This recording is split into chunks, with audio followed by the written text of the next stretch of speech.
Hello student, आप Mohammad Saqib Azmi, your biology teacher.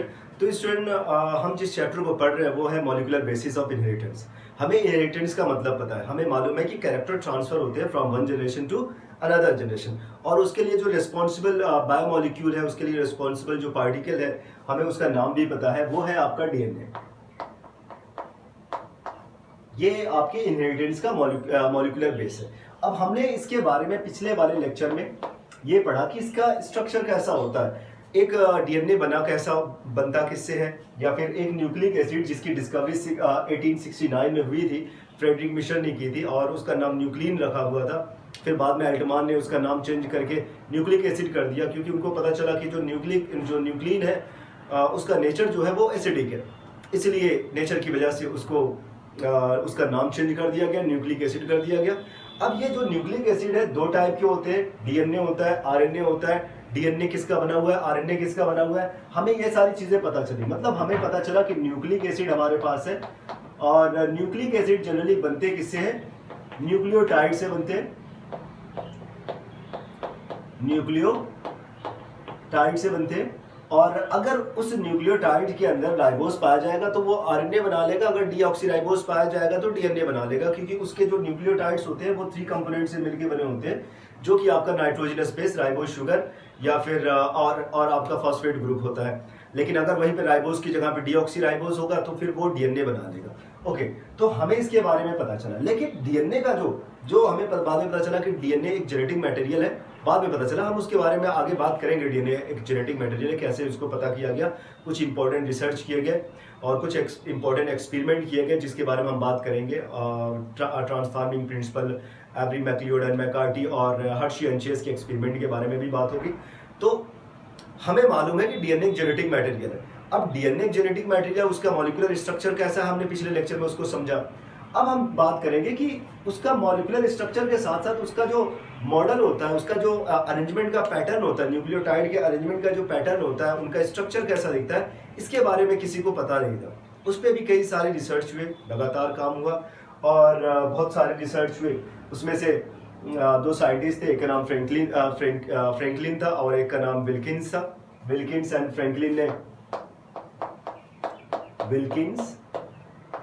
Franklin नाम के साइंटिस्ट ने बड़े इंपॉर्टेंट रिसर्च किए।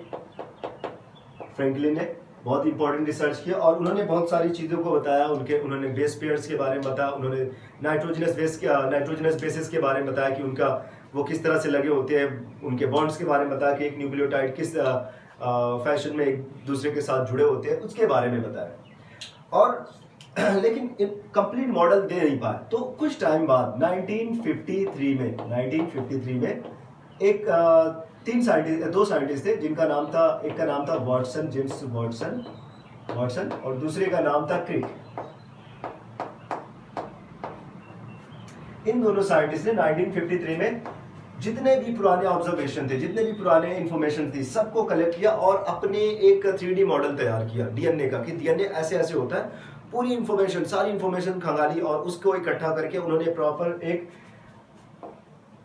3D मॉडल बनाया, और ये मॉडल था double helix model of DNA.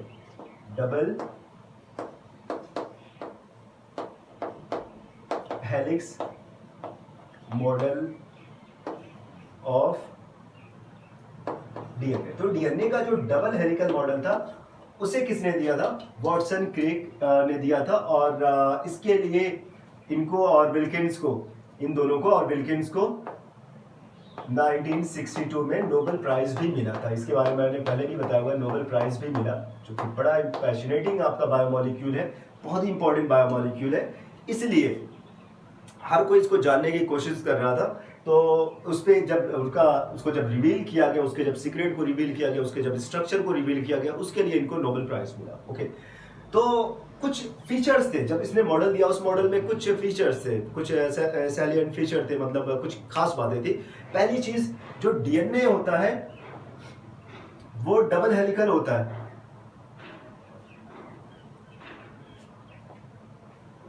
Double helical होता है, ये चीज बताई थी उन्होंने कहा कि एक न्यूक्लियोटाइड चेन से नहीं, एक पॉलीन्यूक्लियोटाइड चेन से नहीं, बल्कि डबल पॉलीन्यूक्लियोटाइड चेन से बना हुआ है। एक पॉलीन्यूक्लियोटाइड चेन इस तरीके से और दूसरी पॉलीन्यूक्लियोटाइड चेन इस तरह से एक दूसरे के चारों तरफ एक दूसरे की तरफ लिपटी रहती है।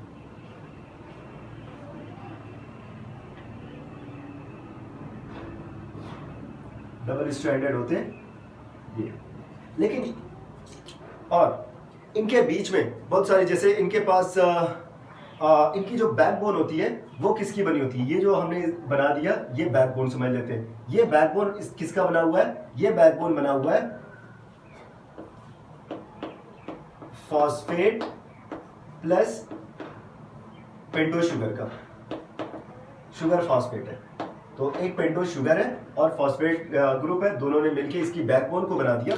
और जो प्रोजेक्शन इसमें निकले होते हैं वो आपका होता है नाइट्रोजनस बेस। इसके जो प्रोजेक्शन निकले होंगे वो नाइट्रोजनस बेस के प्रोजेक्शन ऐसे निकले रहते हैं, बीच बीच में इस तरीके से निकले रहते हैं। पहली चीज तो ये है। दूसरी चीज, इसमें एक और इंफॉर्मेशन को उसने ऐड की थी, वो थी चारगाफ का प्रिंसिपल। जो चारगाफ ने जो बेस पेयर का जो ऑब्जर्व किया था, उनका नाम था एरविन चारगाफ। एरविन चारगाफ। इनकी ऑब्जर्वेशन से उन्होंने पता किया कि प्यूरिन हमेशा जितने प्यूरिन होंगे उतने ही क्या होंगे? पायरिमिडीन होंगे। जितने भी एक स्ट्रैंड पे अगर जितने प्यूरिन पाया जा रहा है, सामने वाले स्ट्रैंड पे उतने ही पायरिमिडीन पाए जाएंगे। ऐसा नहीं कि कोई कम हो जाए, कोई कम हो जाएगा या फिर कोई ज्यादा हो जाएगा। हमेशा एडेनिन जितना होगा उतना ही थायमिन पाया जाएगा, और जितना थायमिन जितना साइटोसिन होगा उतना ही ग्वानिन होगा। Number of adenine always will be equal to number of thymine and cytosine will be always equal to number of guanine. तो ये उन्होंने बताया। तो ये, और नेक्स्ट चीज इसमें क्या थी कि ये एक दूसरे के एंटी पैरेलल होते हैं। मान लेते हैं ये आपका 5 प्राइम टू 3 प्राइम है, तो उसके नीचे वाला जो है ये आपका क्या होगा? 3 प्राइम टू 5 प्राइम। मतलब एक का डायरेक्शन इस तरीके से है 5 प्राइम टू 3 प्राइम, और दूसरा यहां से 5 प्राइम टू 3 प्राइम नीचे से होते हुए आता है। तो एक दूसरे के सामने जो होते हैं ना, तो 5 एंड के सामने 3 एंड होगा और 3 एंड के सामने 5 एंड होता है, इस तरह से। तो पहला तो ये हो गया कि 2 पॉलीन्यूक्लियोटाइड चेन के बने होते हैं। सेकंड ये है कि एक दूसरे के एंटी पैरेलल होते हैं। थर्ड ये होते हैं कि जितना एडेनिन पाया जाएगा उतना ही ग्वानिन पाया जाएगा। एडेनिन हमेशा, अगर इस पे एडेनिन पाया जाएगा सामने वाले पे थायमिन पाया जाएगा। जितना एडेनिन पाया जाएगा उतना थायमिन पाया जाएगा, जितना साइटोसिन पाया जाएगा उतना ही ग्वानिन पाया जाएगा। अगर इस, तो ये चीज उन्होंने इसके बारे में बहुत अच्छे से क्लियर कर दी। और जो दोनों स्ट्रैंड है, नेक्स्ट चीज जो इसमें बताएगी कि जो दोनों स्ट्रैंड है वो किससे जुड़े हुए हैं? हाइड्रोजन बॉन्ड से जुड़े हुए हैं।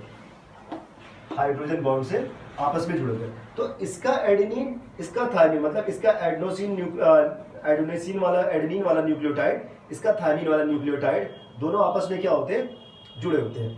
उसके बाद ये भी पता किया कि इसकी जो पिच होती है, मतलब यहां से एक आपने बनाना शुरू किया और यहां से लेके यहां तक एक इसकी इस हेलिक्स के एक पिच कंप्लीट हो जाता है, एक सर्किल कंप्लीट होता है। मतलब यहां से अगर शुरू किया गया, ठीक इसके नीचे जब आता है तो एक सर्किल कंप्लीट हो जाती है। तो उसी को अगर इनकी पिच को देखें, पिच ऑफ अ हेलिक्स, ये होती है 10 बेस पेयर्स की। ये हमेशा होगी 10 बेस पेयर्स। मतलब यहां से यहां तक इतने के बीच में कितने बेस पेयर पाए जाएंगे? 1 2 3 4 5 6 7 8 9 and 10. How many base pair will be present in one pitch of helix? 10. और जो एक बेस पेयर होते हैं, 1 base pair and second base pair, जो उसके साथ एक बेस पेयर है, ये यहां से यहां तक एक बेस पेयर हो गया, यहां से यहां तक दूसरा बेस पेयर हो गया। इन दोनों बेस पेयर के बीच की जो डिस्टेंस होती है वो होती है 3.4 एंगस्ट्रॉम। अगर नैनोमीटर में आप लिखेंगे तो 0.34 nm लिख लेंगे नैनोमीटर। तो जब एक पिच के अंदर, एक सर्किल के अंदर कितने पाए जा रहे हैं? 10 न्यूक्लियोटाइड्स पाए जा रहे हैं। 10 न्यूक्लियोटाइड्स पाए जा रहे हैं। तो इसकी एक पिच की लेंथ क्या हो जाएगी, मल्टीप्लाई कर लेते हैं, 3.4 इंटू 10 एंगस्ट्रॉम आपका हो जाएगा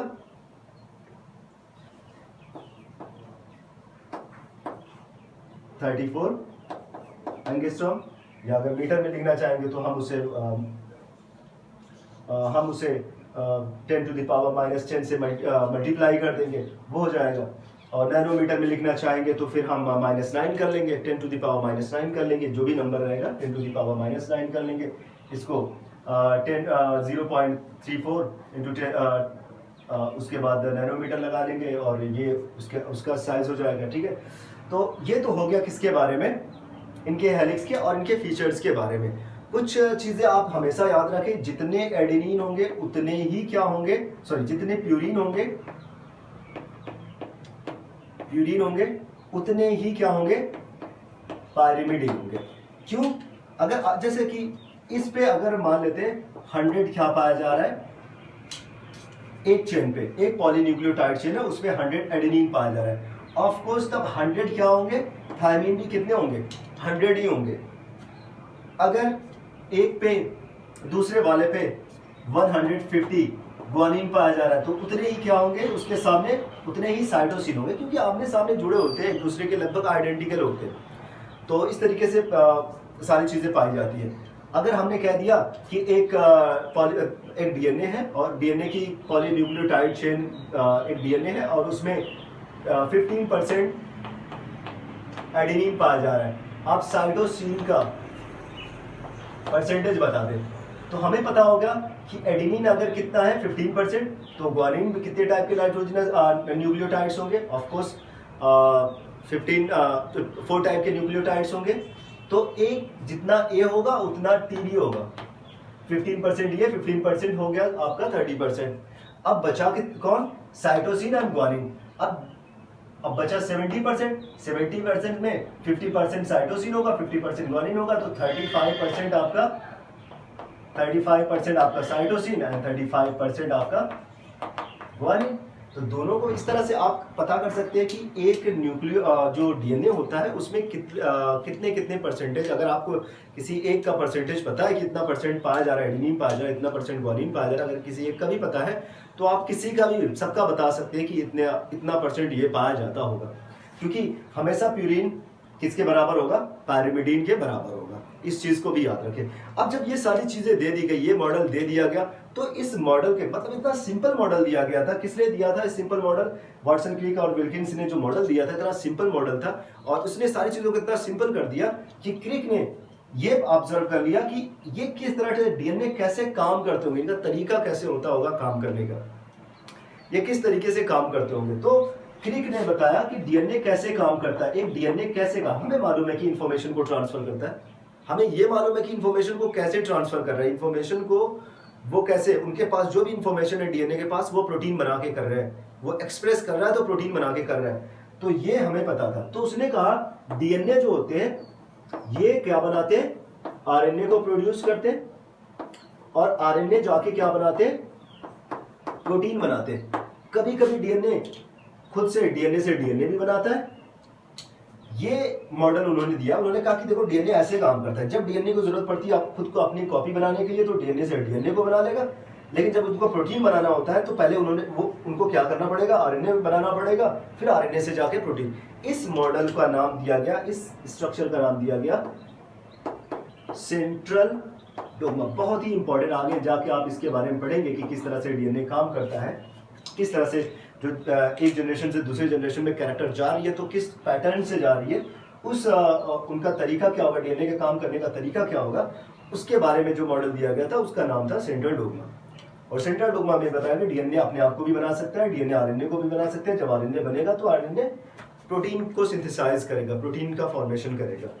ओके, तो लेकिन कुछ वायरसेस ऐसे होते हैं, कुछ वायरसेस कैसे होते हैं, डिफरेंट टाइप के वायरसेस होते हैं, उसमें थोड़ा सा इनका सिस्टम अलग होता है, उसमें आरएनए पाए जाते हैं, उनका जो मटेरियल होता है, जो उनके अंदर जो न्यूक्लिक एसिड होता है वो आरएनए होता है, वो पहले आरएनए से क्या बनाते हैं, डीएनए को बनाएंगे, फिर डीएनए से आरएनए, फिर ये सारी प्रोटीन। लेकिन पहले उनके पास क्या होता है, आरएनए, आरएनए से वो डीएनए।